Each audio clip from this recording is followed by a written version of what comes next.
ಪ್ರೀತಿಯ ಬಂಧುಗಳೇ, ಮತ್ತೊಮ್ಮೆ ನಮ್ಮ ಅಂತರ್ದೃಷ್ಟಿ ಜ್ಞಾನ ಪ್ರಸಾರ ವಾಹಿನಿಗೆ ಆತ್ಮೀಯವಾಗಿ ತಮ್ಮೆಲ್ಲರನ್ನೂ ಸ್ವಾಗತಿಸಿ. ಈಗ ನನ್ನ ಜೊತೆ ಒಂದು ಕತೆ ಈ ಸರಣಿಯ 12ನೇ ಸಂಚಿಕೆಗೆ ತಮ್ಮೆಲ್ಲರನ್ನು ಬಹಳ ಪ್ರೀತಿಯಿಂದ ಸ್ವಾಗತಿಸ್ತಾ ಇದ್ದೀನಿ. ಬಂಧುಗಳೇ, ಇವತ್ತು ನಾನು ಹೇಳಬೇಕು ಅಂತ ಹೊರಟಂತಹ ಕತೆ ಇವತ್ತು ಬೆಳಗ್ಗೆ ಓದಿದೆ. ನಾನು ನಮ್ಮ ಸಿದ್ದೇಶ್ವರ ಸ್ವಾಮಿಗಳು ಬರೆದಿದ್ದು ಅಂತ ಕೇಳಿದೆ. ಅದೇನೇ ಇರಲಿ, ಆದರೆ ಕತೆ ಭಾಳ ಚೆನ್ನಾಗಿದೆ. ಒಂದು ಎರಡನೇದು, ಅದು ಈ ಕಾಲಕ್ಕೆಲ್ಲ ಆಗಲ್ಲ, ಅದು ಆ ಕಾಲದಲ್ಲಿ ಹಾಗಿತ್ತು. ಸಂಸ್ಕಾರ ಮಕ್ಕಳಿಗೆ ಹೇಗೆ ಬರುತ್ತೆ ಅಂತ ಇದೆಲ್ಲ ಮಕ್ಕಳಿಗೆ ಒತ್ತಿ ನಾವು ಹೇಳಬೇಕಾಗತ್ತೆ. ಕತೆ ಏನು ಅಂದರೆ, ಕತೆ ಇಷ್ಟೇ. ಒಂದು ರಾಜ್ಯ, ಆ ರಾಜ್ಯದಲ್ಲಿ ಒಬ್ಬ ಮಂತ್ರಿ, ಆ ರಾಜ ಮತ್ತು ಮಂತ್ರಿ ಇಬ್ಬರೂ ಒಂದು ರಾಜ್ಯದಲ್ಲಿದ್ದರು.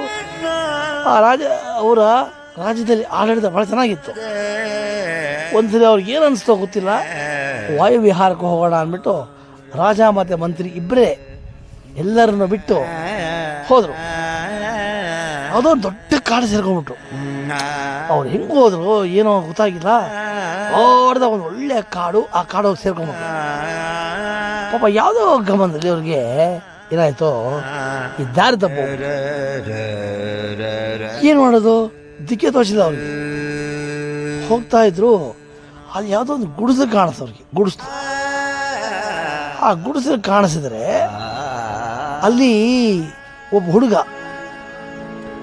ಆ ಹುಡುಗ ಅವರು ಹೋಗಿ ಆ ಬಾಗಲ್ ತಟ್ಟಿದ್ರು. ಯಾರೂ ಇಲ್ಲ. ಆ ಮನೇಲಿ ಒಬ್ಬನ ಹುಡುಗ ಇದ್ದಾನೆ, ತರುಣ. ಇನ್ನು ಆಶ್ಚರ್ಯ. ಬಾಗಲ್ ತಟ್ಬಿಟ್ಟು ಅವರು ಇದು ಮಾಡಿದ್ರು. ಅವನು ಏನು ಮಾಡಿದ, ಅವ್ರನ್ನ ಬಹಳ ಪ್ರೀತಿಯಿಂದ ಒಳಗೆ ಬರಮಾಡಿಕೊಂಡ. ವೇಷಭೂಷಣನೇ ಅವ್ರಿಗೆ ಹೇಳ್ಬಿಡುತ್ತೆ. ಈಗ ನೋಡಿ, ಏನಾಗುತ್ತೆ, ಅವ್ರ ಮುಖ ನೋಡಿದ್ರೆ ಅವ್ರು ಏನು ಅಂತ ಗೊತ್ತಾಗ್ಬಿಡುತ್ತೆ. ಅದನ್ನೇನು ಯಾರೇನು ವಿವರಿಸಿ ಹೇಳಬೇಕಾಗೋದು ಅಗತ್ಯ ಇರಲ್ಲ. ಕೆಲವ್ರದ್ದು ಗೊತ್ತಾಗಲ್ಲ ಅಷ್ಟೇ. ಹಿಂಗೆ ಕೆಲವ್ರದ್ದು ನೋಡ್ತಾ ಇದ್ದಂಗೆ ಅವ್ರು ಏನು ಅಂತ ಹೇಳ್ಬೋದು. ಇವರು ಭಾಳ ಗತ್ತು ಗಾಂಭೀರ್ಯ ಇದ್ದಿದ್ದರಿಂದ ಏನಾಯಿತು, ಆ ರಾಜ, ಅವರು ಇವನ್ ರಾಜ ಅಂತ ಗೊತ್ತಾಯಿತು. ಅಯುಕ ಏನು ಮಾಡ್ದ, ಕರೆದು ಭಾಳ ಚೆನ್ನಾಗಿ ಅತಿಥಿ ಸತ್ಕಾರ ಮಾಡ್ದ. ಮೊದಲು ಕರೆದು ಕೂರಿಸ್ದ. ಅವನೇ ಕೇಳ್ದ, ನೀವು ರಾಜರಲ್ವಾ, ನೀವು ಇಂಥ ಕಡೆ ಹೋಗ್ಬೇಕಾಗಿತ್ತಾ, ಹಿಂಗೆ ಹೋಗ್ಬೇಕು ಅಂತೆಲ್ಲ, ಈಗ ನೀವು ಇಲ್ಲಿದ್ದೀರಾ, ಯಾವ ಸ್ಪಾಟಲ್ಲಿದ್ದೀರಾ, ಇಲ್ಲಿ ರಾಜ ಹೋಗೋ ವಿಧಾನ ಹಿಂಗೆಲ್ಲ ಹೇಳ್ಕೊಟ್ಬಿಟ್ಟು ಆಮೇಲೆ ಅವ್ರಿಗೆ ಕುಡಿಯೋಕ್ಕೆ ನೀರು, ಹಣ್ಣು, ಹಂಪಲು, ಅವ್ರದ್ದು ಏನಿತ್ತು ಅನುಸಾರ ಅದೆಲ್ಲ ಕೊಟ್ಟ. ರಾಜನಿಗೆ ಭಾಳ ಖುಷಿ ಆಗೋಯ್ತು.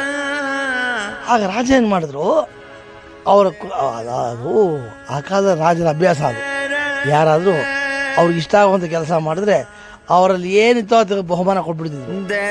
ಈಗ ನಾವು ಯಾವ ಮಟ್ಟಕ್ಕೆ ಬಂದಿದ್ದೀವಿ ಅಂದರೆ, ಇರೋದನ್ನು ಕಿತ್ಕೊಂಡು ತಿನ್ನೋ ಕಾಲ ಬಂದಿದ್ದೀವಿ ನಾವೀಗ. ಅದು ವಿಚಾರ ಬೇರೆ. ಅದು ಆ ಕಾಲದಲ್ಲಿ ಭಾಳ ಸಂಸ್ಕಾರ ಅಂತಹ ಸಮಯ. ಅದು ರಾಜನೇನು ಮಾಡಿದ್ರು, ಅವ್ರ ಹತ್ರ ಒಂದು ಮುತ್ತಿನ ಸರ ಇತ್ತು.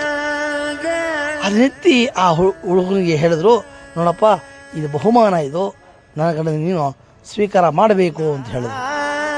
ಅವನು ಹೇಳಿದ, ರಾಜನೇ ಕ್ಷಮಿಸಿ, ನನ್ನ ತಾಯಿ ಹೇಳಿದ್ದಾಳೆ, ಅತಿಥಿಗಳ ಹತ್ರ ಯಾವ ಕಾರಣಕ್ಕೂ ಏನು ತಗೋಬಾರ್ದು, ಅತಿಥಿಗಳಿಗೆ ಉಚಿತವಾಗಿ ಸೇವೆ ಮಾಡಬೇಕಾಗಲಿ, ಅವರಿಂದ ನೀನು ಆ ಥರ ಏನು ಅಪೇಕ್ಷೆ ಮಾಡಬಾರ್ದು ಅಂತ ಹೇಳಿದ್ದಾಳೆ. ಒಂದು ವೇಳೆ ಈಗ ನೀವು ನನಗೆ ಕೊಟ್ಟರೆ, ನಾನು ಇಸ್ಕೊಂಡೆ ಅಂತ ತಿಳ್ಕೊಳ್ಳಿ, ನಾಳೆ ಇನ್ಯಾರಾದರೂ ಬಂದಾಗ ಅವರು ನನಗೇನಾದರೂ ಕೊಡ್ಬೋದಾ ಅಂತ ನನ್ನ ಮನಸ್ಸು ಅಪೇಕ್ಷೆ ಪಡುತ್ತೆ. ಅದಕ್ಕೆ ಅವಕಾಶ ಕೊಡಬಾರ್ದು ನಾನು. ಯಾಕೆಂದರೆ ಉಚಿತವಾಗಿ ಸೇವೆ ಮಾಡಬೇಕು ಅಂತ ನನ್ನ ತಾಯಿ ಹೇಳ್ಕೊಟ್ಟಿದ್ದಾಳೆ. ನೋಡಿ, ಈ ನಮ್ಮ ಮನೆಯಲ್ಲಿರ್ತಕ್ಕಂಥ ಪ್ರತಿಯೊಂದು ಹಣ್ಣು, ಹಂಪಲು, ಇಲ್ಲೇನೇನು ವಸ್ತುಗಳಿದೆಯೋ ಇದು ನಾನು ಇದಕ್ಕೆ ಅಂತಲೇ ಇಟ್ಟಿದ್ದೀನಿ. ಯಾಕೆಂದರೆ ಹೀಗೆ ನಿಮ್ಮ ಹತ್ರ ನೂರಾರು ಜನ ದಾರಿ ಹೋಗಲು ಬರ್ತಾರೆ. ಹೀಗೆ ಈ ದಾರಿನಲ್ಲಿ ಏನು ಮಾಡ್ತಾರೆ, ಹೋಗ್ತಾ ಇರ್ತಾರೆ. ಭಾಳ ಅವ್ರಿಗೆ ಹೊಟ್ಟೆ ಹಸಿವಾಗುತ್ತೆ. ಆಗ ನಮಗೆ ಬಂದು ಕೇಳ್ತಾರೆ, ಅವ್ರಿಗೆ ಏನಾಗುತ್ತೋ ಸಹಾಯ, ನಮ್ಮ ತಾಯಿ ಹೇಳಿದಾಳೆ, ಅವ್ರಿಗೇನಾಗುತ್ತೋ ಅದು, ಕಡೆಯ ಪಕ್ಷ ಒಂದು ಲೋಟ ನೀರು ಮತ್ತು ಒಂದು ಸಣ್ಣದೊಂದು ಬೆಲ್ಲದ ತುಂಡಾದರೂ ಕೊಟ್ಟು ಕಳಿಸುವಂಥ ಅಭ್ಯಾಸ ನಮ್ಮದು ಅಂತ ಹೇಳಿ ಅವನು ಹೇಳ್ದ. ಆ ರಾಜನ ಭಾಳ ಖುಷಿಯಾಯಿತು. ರಾಜ ಹೇಳ್ತಾನೆ, ಈ ಕಾಲದಲ್ಲಿ ನಮ್ಮ ರಾಜ್ಯದಲ್ಲಿ ಇಂಥ ಒಂದು ಸಂಸ್ಕಾರದ ಜನರು ಇದ್ದಾರಲ್ಲ ಅಂತ ರಾಜ ಭಾಳ ಹೆಮ್ಮೆ ಪಡ್ಕೊಂಡು ಹೋದ ಅಂತ ಕತೆ. ಇದು ಆ ಕಾಲ ಚೆನ್ನಾಗಿತ್ತು. ಯಾಕೆ ಆ ಕಾಲದಲ್ಲಿ ಹೆಂಗಿತ್ತು ಅಂದರೆ ದೊಡ್ಡವರು ಚಿಕ್ಕವರು ಸಂಸ್ಕಾರ. ಅವ್ರು ಏನು ಹೇಳೋರು, ಮಾತೃದೇವೋ ಭವ, ಪಿತೃದೇವೋ ಭವ, ಆಚಾರ್ಯ ದೇವೋ ಭವ, ಅತಿಥಿ ದೇವೋ ಭವ ಅಂತೆಲ್ಲ ಭಾಳ ವಿದ್ಯೆಗೆ ವಿನಯವೇ ಭೂಷಣ ಅಂತ ಕಲಿಸೋರು ಅವಾಗೆಲ್ಲ. ನನಗೆ ಒಂದು ಅನುಮಾನ ಏನಿದೆ ಗೊತ್ತಾ, ಈಗಲೂ ಕೂಡ ಮಕ್ಕಳ ಮನಸ್ಸಿಗೆ ಮುಟ್ಟೋಂಗೆ ನಾವು ಇಂಥ ಕಥೆಗಳನ್ನೆಲ್ಲ ಅವ್ರಿಗೆ ಹೇಳಿದ್ರೆ ಪ್ರಾಯಶಃ ಸಮಾಜ ಬದಲಾಗೋದರಲ್ಲಿ ಯಾವ ಸಂದೇಹ ಇಲ್ಲ ಅನ್ನೋದು ನನ್ನ ನಂಬಿಕೆ. ಇದು ಖಚಿತ ನಂಬಿಕೆ ಇದು. ಹಂಗಾಗಿ ಪ್ರಯತ್ನ ಮಾಡೋಣ. ಇದರ ಬೇಕಾದಷ್ಟು ಕಥೆಗಳೆಲ್ಲ ಇದೆ, ಬೇಕಾದಷ್ಟಿದೆ.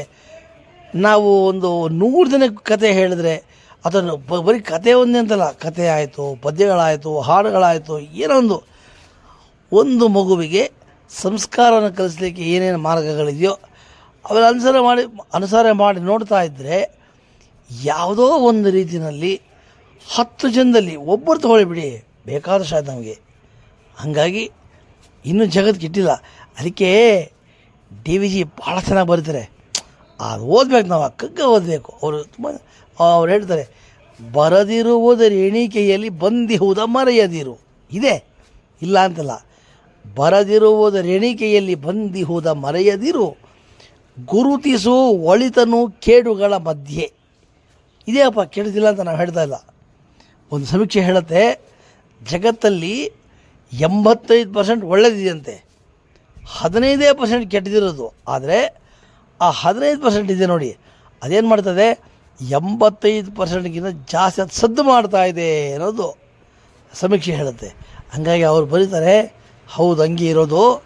ಬರದಿರುವುದರ ಎಣಿಕೆಯಲ್ಲಿ ಬಂದಿಹುದ ಮರೆಯದಿರು, ಗುರುತಿಸು ಒಳಿತನು ಕೇಡುಗಳ ಮಧ್ಯೆ, ಬಂದ ಭಾಗ್ಯವನೆನೆ ಬಾರಿನೆಂಬುದನ್ನು ಬಿಡು, ಹರ್ಷಕ್ಕದೇ ದಾರಿಯಲ್ಲೋ ಮಂಕುತಿಮ್ಮ ಅಂತ ಅವ್ರು ಹೇಳಿದ್ರೆ, ನಮ್ಮ ಕಬೀರ್ ದಾಸರು ಹೇಳ್ತಾರೆ, ಕೆಡುಕರನು ನಾ ಹುಡುಕುತ್ತ ಹೊರಟೆ, ಕೆಡುಕರಾರು ಸಿಗಲಿಲ್ಲ, ನನ್ನಯ ಮನವನ್ನು ನಾನೇ ನೋಡೆ, ನನಗಿಂತ ಕೆಡುಕರಿಲ್ಲ ಅಂತ ಅವ್ರು ಹೇಳಿದ್ರೆ, ಶ್ರೀಮತ್ ಸ್ವಾಮಿ ಪುರುಷೋತ್ತಮಾನಂದರು ಅವ್ರು ಬರೀತಾರೆ, ಯಾರ ದೋಷಗಳೆಷ್ಟು ನನಗೇಕೆ ಬೇಕು, ನನ್ನ ದೋಷವ ತಿದ್ದಿ ನೀ ಸಲಹಬೇಕು ಅಂತ ಪ್ರಾರ್ಥನೆ ಮಾಡ್ತಾರೆ. ಹಂಗಾಗಿ ನಾವು ಮತ್ತೊಬ್ಬರನ್ನು ಬರೇ ಕೆಟ್ಟದಾಗಿ ನೋಡಿಕೊಂಡು, ನಮ್ಮ ಮಾಸ್ಟರ್ ಹೇಳೋರು, ಯಾವ ಕಾರಣಕ್ಕೂ ನೆಗೆಟಿವ್ ಥಿಂಕ್ ಮಾಡಬೇಡಿ ಅಂತ.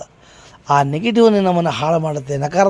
ನಕಾರಾತ್ಮಕವಾದಂತಹ ಚಿಂತೆಗಳನ್ನು ದೂರ ಮಾಡಬೇಕು ಅಂತ ಹೇಳ್ತಾ ಈ ಸಂಚಿಕೆಗೆ ನಾವು ವಿರಾಮ ಹಾಡ್ತೇವೆ. ಮುಂದಿನ ಸಂಚಿಕೆಯಲ್ಲಿ ಮತ್ತೊಮ್ಮೆ ಭೇಟಿಯಾಗೋಣ. ನಮಸ್ಕಾರ.